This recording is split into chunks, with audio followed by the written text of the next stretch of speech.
Hello and welcome. I'm Lori Welch, your host for this Dementiawise public webinar series. The topic today is important caregiving techniques for families. On this subject, we'll be hearing from Dr. Deborah Beer, the creator of Dementiawise, the proprietary caregiver training program from ComForCare at your side. ComForCare at your side is a leading non-medical home care company with nearly 200 offices in the United States and Canada. Our commitment to quality care includes 24/7 home care services, support to hospitals and care facilities, and cutting-edge education for families and professionals alike. Dr. Deborah Beer is an internationally respected dementia care expert. She has spent the last 25 years as a psychotherapist and home care agency director. She is certified by the Commonwealth of Massachusetts and the Alzheimer's Association to teach and coach professional and family caregivers in dementia care best practices. Dr. Beer holds a doctorate degree in therapeutic counseling. Glad to have you with us today, Dr. Beer. Thanks for having me.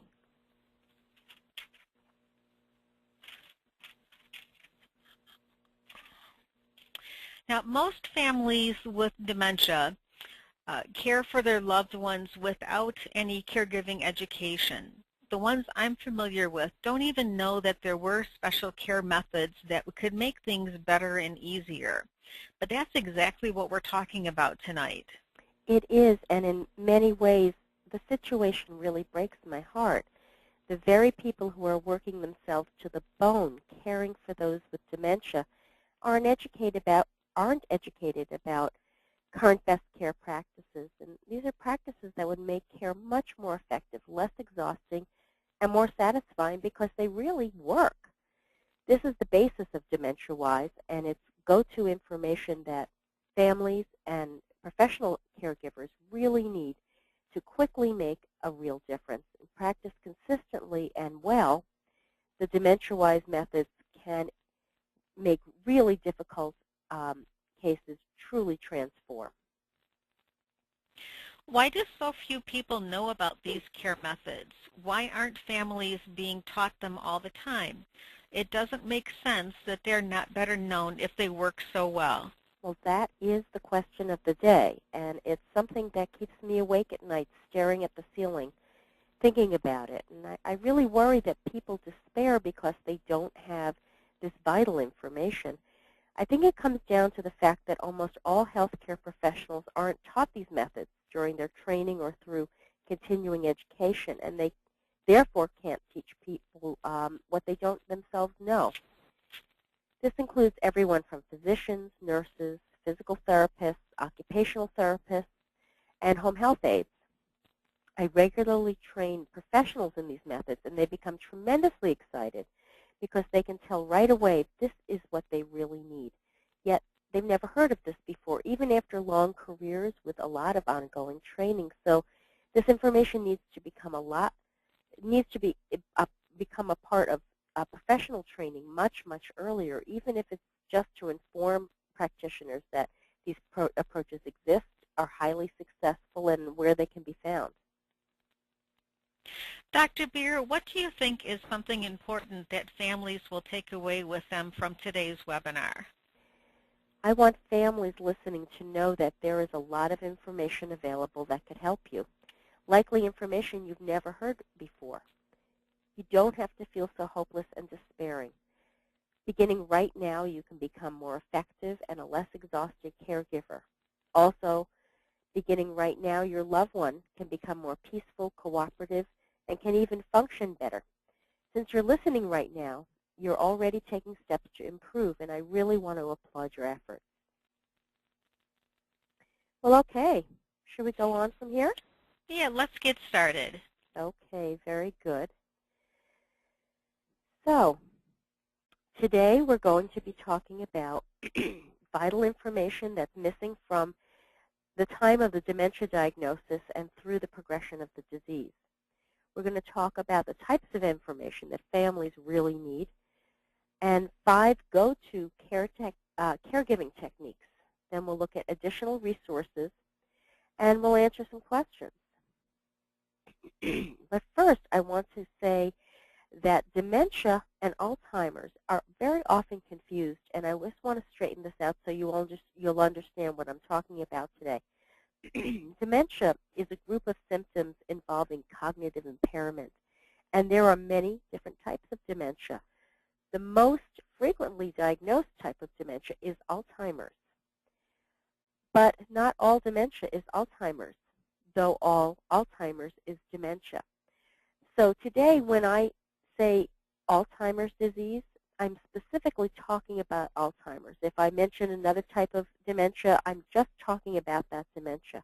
But if I say dementia, I'm generally talking about all types of dementia. I also would like to talk for a minute about what difficult behavior is. I consider behavior difficult dementia behavior when it's unsafe, dangerous, destructive, or highly upsetting to the person with dementia or to others. That does not include things that are merely bizarre, irritating, or annoying. You know, we can't change all of the behavior in our loved one that seems off. It's not going to be possible. We're going to have to pick our battles. We're going to have to focus on the most important things, and those are the behaviors that are unsafe, dangerous, destructive, or highly upsetting to self or others. Now, what's highly upsetting to the caregiver is going to vary by that caregiver's attitude, their current stress level, how tired they are, and how flexible they're capable of being. And that's going to play a really important role in preventing and reducing caregiver behavior.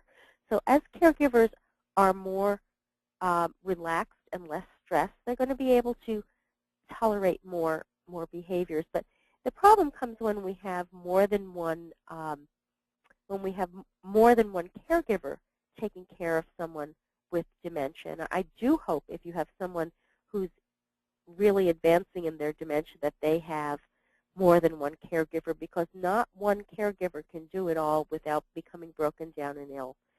But anyway, when you have more than one caregiver, you have to make sure that all the caregivers agree on which battle you're picking, which behaviors are you trying to change, and which are you just letting be. Otherwise, it's very confusing, and your efforts are going to be much less effective. So you have to have some kind of care coordination around what kinds of behaviors need to be targeted. So let's talk about the vital information that I feel is missing from the time of the dementia diagnosis and through the progression of the disease. There is really a serious gap in family education.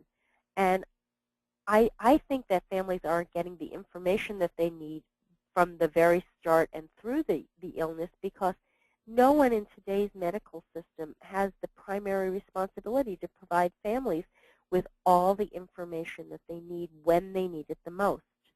And this information is needed to help create sound plans for your loved one's future, as well as help you determine what kind of financial needs and resources that you have. Families can search for this information themselves, but it's really hard to search for what you don't know exists, what kind of methods and approaches that you've never heard of. It's hard to find them. Though accidents do happen on the Internet, it would take an awful lot of luck to get what you need when you need it, just through your own search. So let's go to that day when you receive a diagnosis of dementia for your loved one. It may be that you're there with or without the person who is being diagnosed. You may be there with multiple family members. Whatever the situation is, this is a stressful time. It's upsetting, and for some people, they're listening to a diagnosis they didn't expect to happen. They didn't necessarily expect there would be a dementia diagnosis. But at that time, families are usually taught some level of medical information about the type of diagnosis that they're receiving. And it's really a hard time to absorb information. It may be tense and upsetting, or just a lot to juggle if there's a lot of people in the room, including the person with dementia. And it's not a time where you could really ask all the right impromptu questions that you need to, especially if you're upset or surprised. And it's likely at that time that families are not being taught the best care practices that they're going to need from that moment forward. And so therefore, you leave the doctor's office, and you're just thrown into that caregiving without enough education. And in the absence of that training, family caregivers can start to argue and disagree among themselves, letting their emotions, their best wishes, and personal opinions override what little information and your common sense that may be available. Caregiving is really intense with dementia as it progresses. It's a very intense experience. It may already be intense by the time you've received the diagnosis, because most people with dementia, actually half the people with dementia, don't receive the diagnosis until they're mid-disease. And that may be a very hard time to start searching for training that you don't even know what you're looking for. And at that time, existing family conflicts may become more difficult and complicated once there's a dementia diagnosis, and the family gets turned upside down.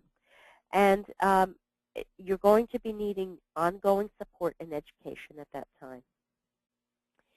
I want to just step back a minute and say that this is happening. This lack of education and all of this turmoil is happening despite the fact that I really believe that helping professionals want to really do the best by their patients and their families, and that they often have some information that could be helpful, but it doesn't necessarily get relayed.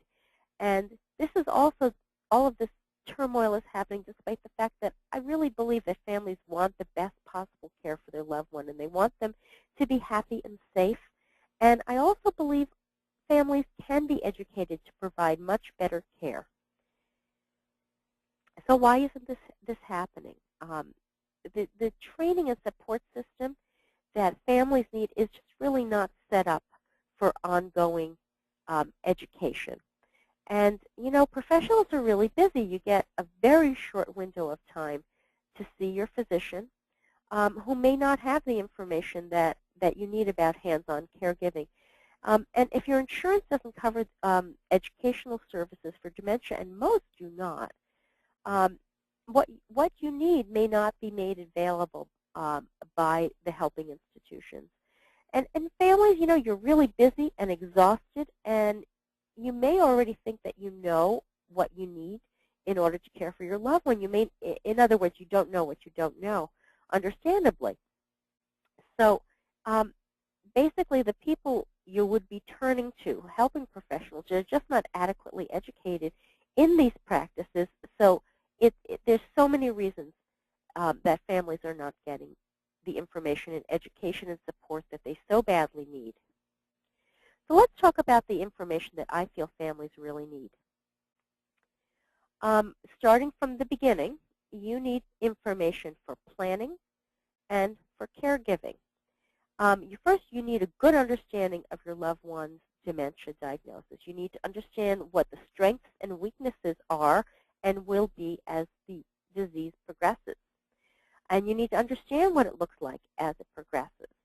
You need the best care practices that you would use for anyone who is a dependent family member. For example, how to safely transfer from standing to toilet, from bed to sitting without anyone getting hurt, and to do it efficiently and with low risk. People aren't born knowing that. You could figure it out through trial and error, but you know, those errors, they're really tough. So you need that information, plus you need best care practices that you would need for a person with dementia. They're specialized, and again, people are not born knowing this. You need to learn how to navigate your loved one's current and changing cognitive abilities. We don't want to be giving care where it's not needed. We don't want to be failing to help where help is needed. So we really need understand the current abilities and disabilities. And we want to learn how to support our loved ones' independence and their dignity and their emotional well-being as well as their personal preferences. We want to know how to keep them safe. So we need to know what the dangers are. We need to know what's failing so that we can be sure to step in and prevent dangers. We need to understand how to handle our own feelings and needs and other family caregivers' feelings and needs as they arise. And you need to know what kind of dementia care services are available and which ones are needed at different stages of the disease. We want to make people with dementia as independent as possible for as long as possible. And I want to explain what I mean by independent. What I mean is that there is an ongoing series of little victories that result in their increased participation in care and activities and maybe even some autonomy. This doesn't mean becoming fully independent again. That's very unlikely with dementia. We can't turn the clock back on that. But when we are able to optimize their abilities, they can participate in more. They can move from full assistance to maybe some partial assistance when they're doing things either for themselves or with our help. They're participating, or moving from partial assistance to more independence. Let's talk about how to make the most out of a visit with your specialist when you're dealing with a dementia diagnosis. I think you should not expect to absorb all of the medical information that's being offered to you on that initial diagnosis visit because there's just too much coming at you, and it's a stressful time. And if you have your loved one that you're juggling and other people in the family, it can just be too complicated, particularly if you or someone else is surprised by the diagnosis. So I think additional appointments and other sources of education and self-study and time to think about things are going to be important. So prior to the diagnosis appointment, before you go, I invite you to do a thought experiment where you write down questions that you want to ask if the diagnosis is dementia and questions you want to ask if the diagnosis is not dementia. And that way during the visit, you'll be able to, instead of having to do all thinking on your feet, you'll be able to ask questions that you've already pre-thought out. And then so during the visit, you want to take notes and record what's important, and then ask the physician to repeat information if you need to hear it again. And then repeat back information to the physician to ensure that you are and they are understanding the same thing. And then ask if you can come back or call with more questions when you're ready to learn more. Your immediate focus at this point needs to be next steps for daily caregiving and then planning for the course of the disease. And before you leave, you should ask for resources to help. And if there are none in that office, in your physician's office, I invite you to contact your local ComForCare at your side office. They're equipped to help you with the information and the caregiving training that you're going to need.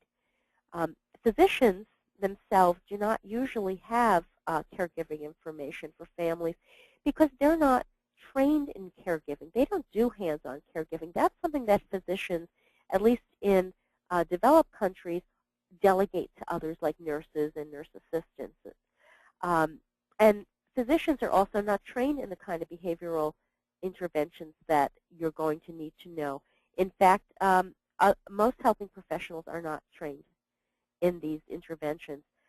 You're going to need good information and the training and best practices because it's going to make such a huge difference in how caregiving goes and how happy and peaceful your loved one is. So don't give up looking. Please contact us. So in summary, the type of information I believe families need is information on how to prevent difficult behavior, to make caregiving easier, and to provide the most effective and compassionate care methods. And then you also need information to make solid plans for the future. Is this a 5-year dementia? Is this a 20-year dementia? What does this look like as it goes along?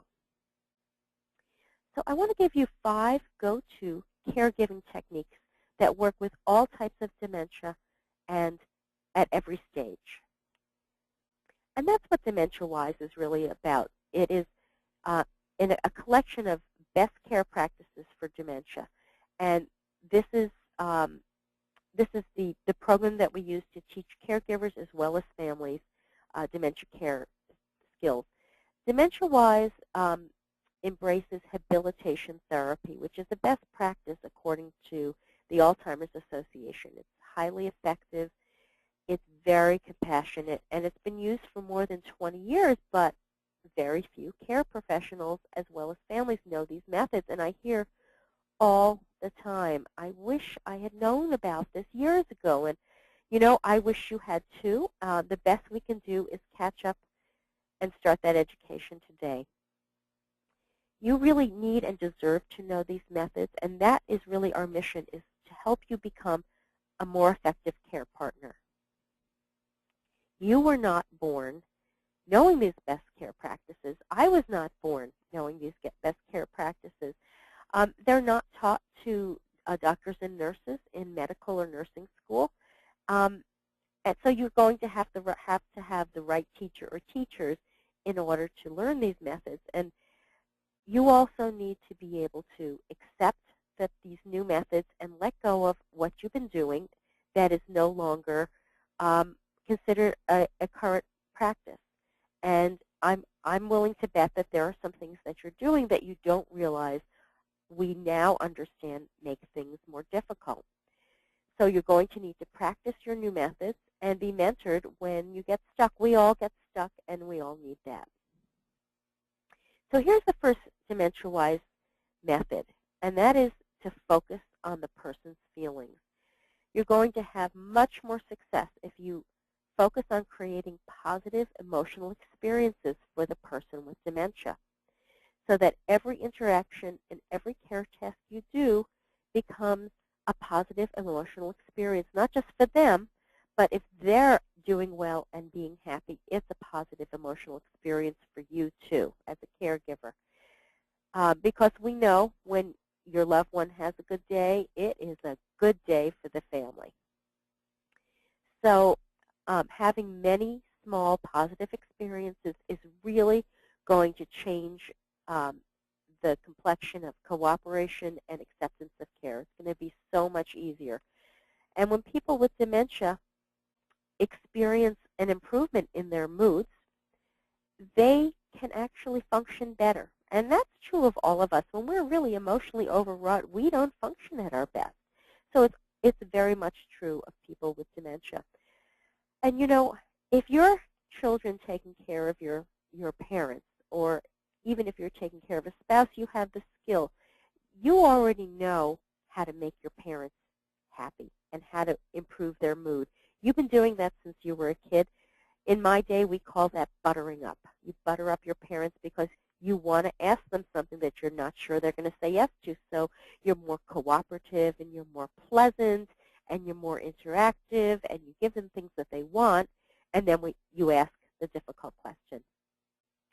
So while we're not trying to manipulate our parents into agreeing with us, we are trying to help them feel better so that they can have a better quality of life. And that's what Dementiawise is about.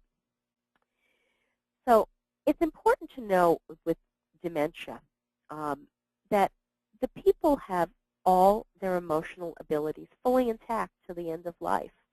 They experience all the emotions you and I experience, and they have what I term emotional accuracy, that they're happy at happy occasions, they're sad at sad occasions, they get angry just like you or I might, and we can tell by looking at them and listening to them what they're feeling. We can tell that accurately.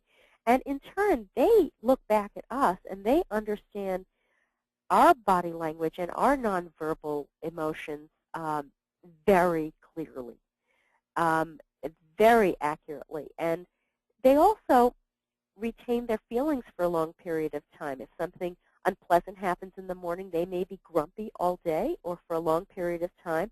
If something wonderful happens, they may be feeling great for a long period of time, even though they can't remember what caused them to feel happy or sad or angry or frightened.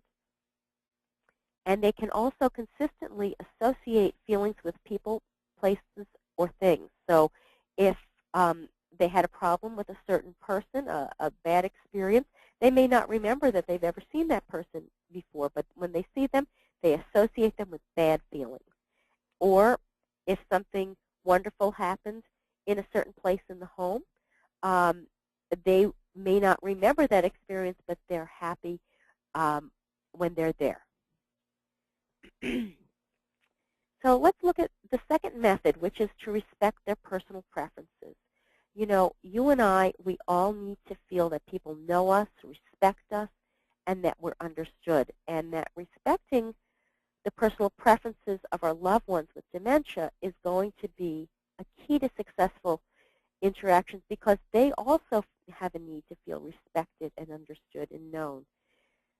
And people with dementia have personal preferences throughout their lives. And just like you and I, their preferences may change normally over time. And that our respecting their preferences shows them that we respect them, we value them, and that we want them to be happy. So we need to be able to respect our loved ones' preferences for the food that they eat and how they eat it, when they eat it, where they eat it, about their bathing. Are they morning bathers, evening bathers? Do they shower instead of take a bath? Do they bathe once a week normally? We need to follow those preferences also for how they like to dress, when they dress, where they dress, when do they like to go to bed in the morning. Are they night owls? Are they morning, what do they call them, morning larks? And what do they like to do? What kind of entertainment and hobbies and activities? What kind of music do they like? And who do they like to have around them? Who do they dislike having around them? We really need to follow those preferences. They're not going to change. If they didn't like that a person before they had dementia, they are unlikely to start liking them anytime after they start having dementia. If we can meet their preferences, even small ones, and keep them safe, it's really important to do that. You wouldn't believe how quickly their cooperation will improve. So here's the third Dementiawise method, and that is to focus on person-centered care. That means to always put the person before the care task. We want to focus on that person's feelings and not on getting the task done. People really respond poorly when their caregiver is disconnected from them, isn't treating them in a personal way, isn't being warm with them when they're focused on the task. People with dementia can tell that. Well, you and I can tell that too.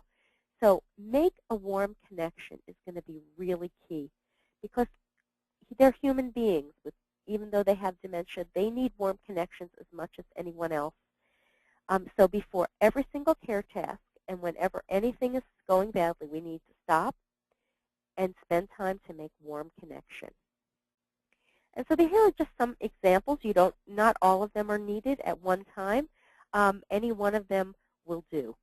Well, first we want to get down and stay on the person's level, eye level. We don't want to be standing over them so that they feel that they're being bossed around. You might want to hold hands or use some other kind of positive touch. Positive touch meaning comforting and warm and connecting, not touch that says, don't do that, or I'm in a hurry. We want to smile, look relaxed, make eye contact. And then we could let them know that we're happy to be with them. I'm so happy to see you. I've been gone for a couple of days. Or I'm glad that you had a nice evening. How are you this morning? Use the name that the person prefers. And some music is always a good idea. You want to maybe sing for them or with them some of the favorite songs from the past, ones that they'll remember, and you'd be surprised how much they'll remember if it's lyrics. You can tell jokes and laugh, and it doesn't matter if the punchline makes no sense or if the joke makes no sense, it's the laughing and sharing that's important here. You can look at photos or drawings that you know the person likes and remembers. You can discuss a topic that they have found pleasurable, not your favorite topic, but their favorite topic. You could talk to them about something you admire about them or things that they've done or things that they own. Share one of their favorite stories or a memory, whatever is going to get them smiling and feeling good. And do ask how the person's doing and have some of that superficial social chit-chat. People with Alzheimer's disease are very good at that for quite a long time. It's got this little rhythm to it. How are you? I'm fine. How are the kids? Oh, they're great. What's the weather today? Oh, it's sunny. They're very good at that. Even if it's inaccurate, it doesn't matter. It's the sharing that matters. So I know a lot of you are thinking, oh, my God, I have so much to do, and now she wants me to do this. Well, actually making warm connection is a time saver. We say to spend 5 minutes in warm connection to save 20 minutes mopping up the problem before you can get back to square one and try to do the care task. So it's going to actually take you less time if you first make warm connection. So here's the fourth method, and that is family caregivers, you need to watch your emotions. Because we as caregivers, though we don't mean to, we can often be the trigger for difficult dementia behavior because of our unguarded emotions. So I suggest you only bring the emotions into the room that you want the person with dementia to catch and send back to you. And it's often sent back magnified. Think of emotions as being contagious, and you want them to catch the positive ones, not the negative ones. So in order to do this, you want to check yourself and adjust your emotions and your body language before every single interaction, before every single care task, and during any negative situation when things are going badly. This may not be that easy to implement right away. It's going to take some time. It's going to take some practice, and you're going to catch yourself doing it wrong because it's a habit. You have old habits, and you need to break them and replace them with a new habit of checking yourself. And you need to be able to put your strong feelings aside. And sometimes that's very difficult because there are a lot of strong feelings that we have about our family members, and they're not always pretty. So I recommend that you fake it until you make it. And you know what? If you're a convincing enough actor and can act positive and upbeat with your loved one, you're going to soon see positive changes, and things are going to get better. So here are things that you need to look at when you're checking yourself. You need to check in and be aware of your facial expressions, your posture, how you're holding your body, how you're sitting or standing, signs of tension or relaxation, the kind of gestures you use with your hands and the quality of that touch. Remember, I talked about positive touch that's comforting and warm as opposed to disapproving. What does your voice sound like? Are you talking too fast? Is your pitch of your voice high because you're tense? They are going to understand all of your nonverbal communications, and they're going to know exactly what you're feeling very accurately, perhaps in ways that you're not aware of. And they're going to think it's about either the care task you're about to do, and you look like you're loaded for bear, so maybe they don't want to have anything to do with it, or they're going to think it's about how you feel about them when you might be thinking about the traffic jam you just got caught up in or an argument you just had at work, nothing to do with them. But this is the way that as caregivers we trigger difficult dementia behavior without meaning to and without being aware of it. The fifth Dementiawise method is to make sure they can see you. Many people with dementia, especially Alzheimer's disease, they lose their peripheral vision as the disease progresses. And I don't mean that this is an eye disease like glaucoma or macular degeneration. This has to do with the brain not being able to process the information that the eyes are sending the brain. The brain is damaged by the disease, and it just picks the most central part of the vision to process. And there's about a 12-inch diameter in that field of vision for someone who is in about mid-stage Alzheimer's. So we need to be aware of this, that when we say, oh, I put your drink right in front of you and you don't see it, that right in front of you means something different for you and me than it means for someone with dementia.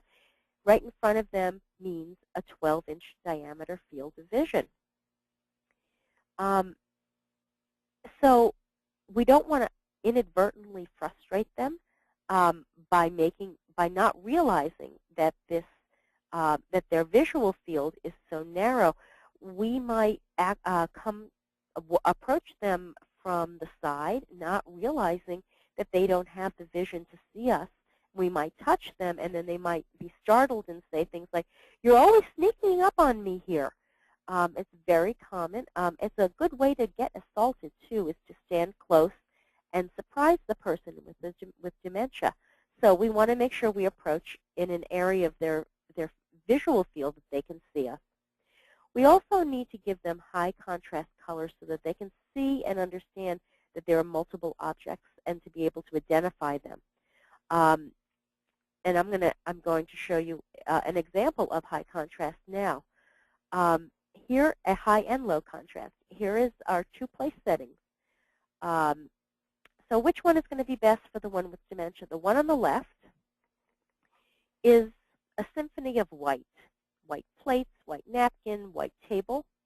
Clear glasses. They don't really show up as much of anything. And then you have a sprinkling of all of these pieces of silver. It's very hard to see the plates and the napkin from the tablecloth. On the right, however, you have good contrast. You have dark blue background, and you have a tablecloth, and you have a white plate, and you will have one utensil. And I want to talk about complexity too while we're here on these slides. The table setting on the left is very complex. I'm not sure what you use that extra fork and spoon up at the top of the plate for. There are 3 forks, 2 spoons, 2 knives, 2 glasses, 3 plates. Oh my goodness.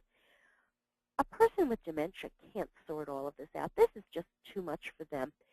They only need a spoon or a fork. By the time they need the kind of high color contrast in order to see, they need much more simple settings. They don't need a knife. They don't need multiple forks and spoons. And clear glasses may be difficult for them to see that they're even there, and they might get knocked over. And they certainly don't need 3 plates. So let's look at some additional resources we can offer you. If you're a member of a family with someone with dementia or a healthcare professional who needs to manage dementia care, dementia caregivers, or dementia families, our offices are ready to assist you with strategies and solutions for your dementia challenges. You can contact ComForCare at your side for information about local services, ComForCare.com, and there's our 800 number. And in the Houston, Texas area, we're called At Your Side Home Care, and there's an 800 number for that too. And if you're interested in learning more Dementiawise methods, know that there are a lot of additional features to our program, which we explore in our monthly webinars, which are free, and you're invited. You can also look for Dementiawise presentations in person and family caregiver support groups in your area. Our next Dementiawise webinar is at 7 and 9:30 p.m. Eastern Time on December 16th. It's called Creating Happy Holidays. It's about having a good holidays with even though you have someone with dementia.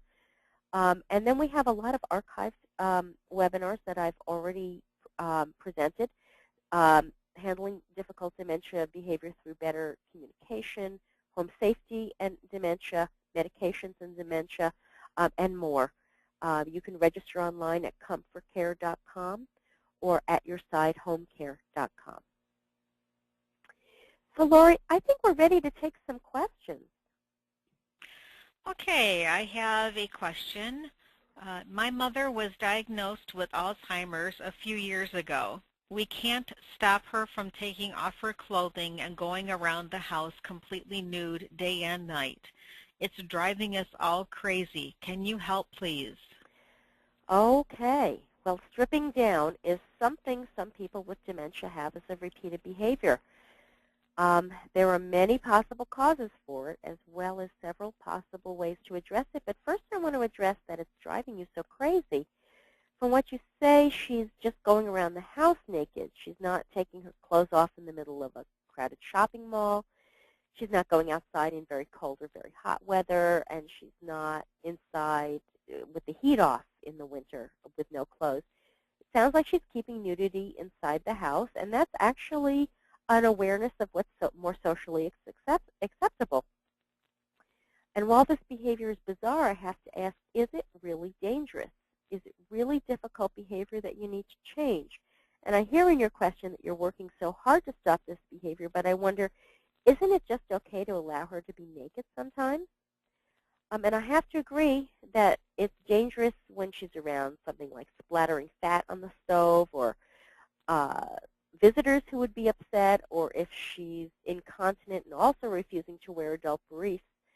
But otherwise, I wouldn't recommend making such a huge focus on changing this. Fighting about this is likely very traumatic for both of you. So as far as how to prevent or reduce it, we first have to understand why it's happening and to develop a plan, like with any difficult dementia behavior. Is there some pattern to when she's taking her clothing off? I suggest you start keeping a log. Record information like what was she wearing, what was the indoor temperature, time of day, what was going on before she stripped down. See if there are any patterns to it. And a few causes I've seen for stripping are it gets too hot for all the clothing the person's put on, and they don't know what to change into that's a better weight, so they go with nothing. Another reason is they're uncomfortable in the clothing, like maybe the waist is too tight, and they feel better with it off. Maybe she's having hot flashes, which can continue for many women far past menopause. Is she unusually terrified and shamed by toileting accidents, but can't get her clothes off fast enough to keep them clean? Maybe that she's going without clothing because of that. Maybe her briefs are uncomfortable, or maybe she's saying to someone, the heck with you, go away, and she strips down to drive them off. Perhaps she feels a lack of control in her daily life, and this is something she can control by herself. Or is she first getting upset about something or someone? I don't know what her causes are, but these are the types of places to start. Before you create a solution, you need to understand the problem. So I hope if you can't find a solution once you understand what's going on, you'll come back and ask me more questions. Okay, the next question is, where can I get Dementiawise training for myself and my care team? We are staff in a memory unit. Thank you. Okay, I want to point out that only a teeny percentage of memory facilities use habilitation therapy, so very few staff members will have trained in it, or perhaps they've ever heard of it. So it's wonderful that you're looking for this training. Our local offices that have become Dementiawise certified can offer a lunch and learn session at your facility. I'm also teaching in 10 cities over the next year in 2016, where I'll be offering more extended continuing ed training. So find your local office that can train you, and they will also inform you if and when I'm going to be in your area. I think we have time for one more question, Lori. Okay, the last one is, when I listen to your webinars, I realize I'm doing everything wrong for my sister. I want to cry, but instead I'll ask, can she ever recover from my not knowing I shouldn't argue with her? Oh, I hear that a lot from both family and professional caregivers. They feel so awful that they were making things worse and didn't know it. I always feel this is a sign that you are a truly good-hearted person and that you genuinely want to give the best care you can. And I'm very hopeful when I hear this because it means you're likely to really make some changes, which I love to hear. It's when people learn about best practices and they don't adopt them that they can't be bothered to change. I find that so upsetting and hopeless. But back to you and your sister. If you had a reasonably good relationship before, I think you might be able to get back to one again. Just keep checking yourself, making warm connection, and doing things with and for her that only a loving family member can provide. She needs you more now than ever to be her loving sister and to get help for her. And then you can get help for her, doing her personal care, cooking, cleaning, shopping, errands, and laundry. But only you can have your special, unique relationship with her, and I would focus foremost on increasing the warmth, sharing, and sweetness between you, and that way reestablish your mutual trust and bond. So good luck. So that's all, Laurie. Okay, Dr. Beer, thank you so much, and I'll let you take us out. Okay, everyone, I'm really glad that you came, and please sign up for future webinars or go to our website and listen to ones that have been archived. Until then, goodbye.